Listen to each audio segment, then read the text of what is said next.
And folks, it's time to bring our April the 1st, April Fool's Day. Aren't you glad I didn't give you bad prices and bad direction today as a joke? I don't need any help from April Fool's Days when I miss a forecast, fortunately. But anyway, it's time to wrap it up. We've got ourselves a pretty good day. The euro was probably the quietest market that we had to deal with. Didn't really do a heck of a lot. But we came into this market wanting to be buyers, we thought, and our first sell was basically against that round number, that market number at 75. So we have nothing but breakout trades. That's the only way you could have gotten in this morning. 3 of them to the long side. And they were all good trades. They worked for you. Then we had 1, 2, 3 rotations up. The buying came to a close. Our peak buying actually came right here on these 2 bars. The large institutions sold into this last bit of the rally. And you can see this right down here on pane number 3.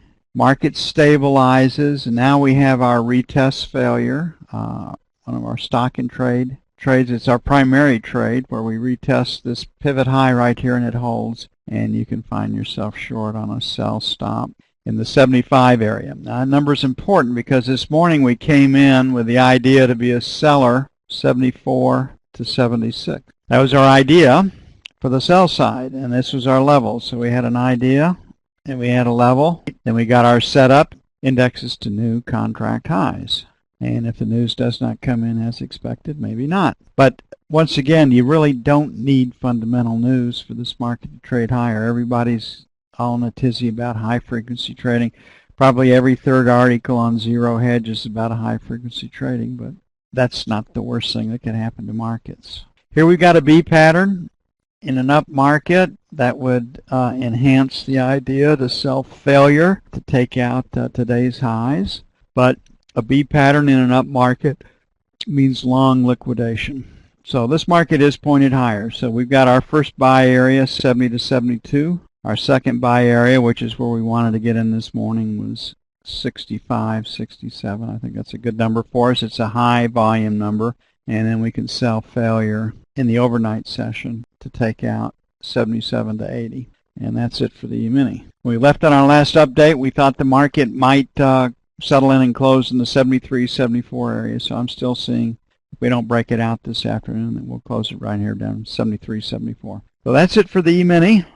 Take a look at the note. And we're in a trading range. We're pointed lower, and we didn't get follow-through selling today, but we might get it tomorrow. Now, Friday's non-farm payroll number tends to freeze the market. It tends to hold it in a trading range in and of itself. So until we get Friday's number, I don't think the bottom can fall out of the market, although it should trade opposite of the E-mini. We also had Yellen speak yesterday saying that Fed support for the market is needed and necessary for a very long time. That means they're not raising interest rates anytime soon.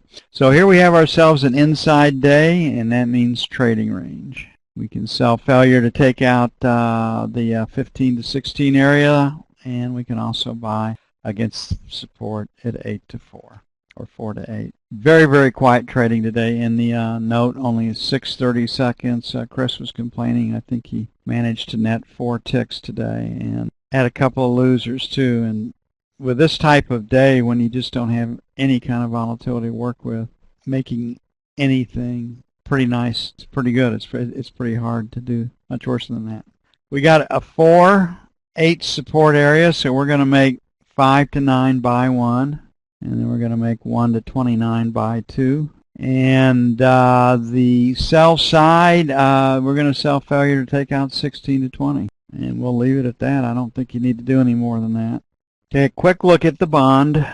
Okay, the knob spread came in further today. So the guys that were buying it up last week and the week before are selling it. And that's where the long-term play for the fundamentalists are. Next week they'll buy that spread because of the 3, 10, and 30-year auction, unless we have a real apparent piece of news.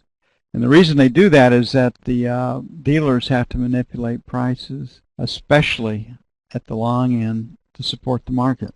So last rotate up here stopped at 24, 23, 27, 31 to 03 for sell 2. The reasons for doing this are just the same. I think we're pointed a little bit lower, so we've got a low here of 15. We'll make 12 to 16 buy one. Pretty aggressive, but I don't think they'll do a lot overnight.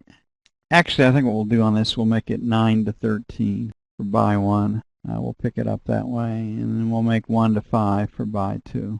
And we're being a little more aggressive on the sell side than we normally would be because of the knob spread is coming in. Well, gold has fallen out of favor. Pieces returned to the former Soviet Union states. Russia has pulled some people off the Ukrainian border. Sell gold. So gold is trying to trade lower and doing a pretty good job of it. We're not getting much lift. This morning we came in wanting to buy basically the 75 to 80 area, and we wanted to sell against 90. Market didn't quite make it into our recommended sell zone. We got pretty close. And here we are at 80.40, and we've got this very, very clean break up here at 84. So we'll make our sell 83.85, 88 to 90 for sell two. Pretty aggressive on the sell side. On the buy side, we'll make it 75, 77. Let them go a little bit lower, but not break. And then we'll make it, got this volume down here. A little volume bulge, 70 to 72 for buy two. I don't look for a big market overnight with Friday's non-farm payroll number. Taking a look at crude, and let's go to the big picture. Crude really got hit pretty hard today. And you do have to go back and maintain perspective. And looking at this F1 chart a couple of times a day will keep you on the right side of the market. Okay, we had, in looking at it earlier on the F2 screen, and we will go there, that 99.50 was an area that could hold. And we thought we would get at least to that.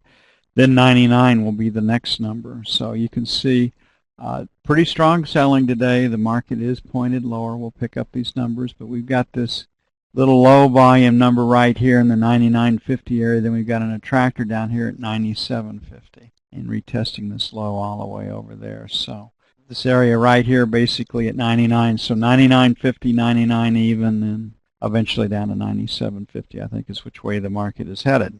Even the mention of war will cause crude to rally $2, $3, $4. Okay, so this 99.75 area to 100, sell one, and then our 25 to 50 will be sell two. I think we're headed a little lower to 99, so we'll make 99, 99 and a quarter buy one, and then we'll make 50 to 75 for buy two. We're going to pick up this high volume number right here. And finally on the euro, which really hung in there today and didn't have any volatility at all to speak of. And we find there's usually a couple of days a week now where the euro just flat doesn't do much. So we got a B pattern. Resistance is holding. We're at 92, so we'll make 5 to 15 sell one. We had the buck to 10, 30 to 40 sell two. On the buy side, we're going to open up. We're going to try again for our 65, 75. But if we can't crack this area right over here, this 80 to 90 area, like we have, then we're just going to have to bite the bullet and get long, and then 40 to 50 overnight for our number two buy. Euro was up today. The yen was down quite a bit, more than you'd anticipate. And the export and economic growth and inflation numbers coming out of Japan are really bad now these days. The best way that's handled is usually inflation, and if you own real estate and stocks, you can do fine. If you don't, well, you pay the piper. Hopefully your wages keep score, but you're going to suffer in your retirement. So we're going to look for a close in the 73, 74 area on the E-mini. I don't think we'll make new highs today. Could, but I don't think so. And we'll pick it up right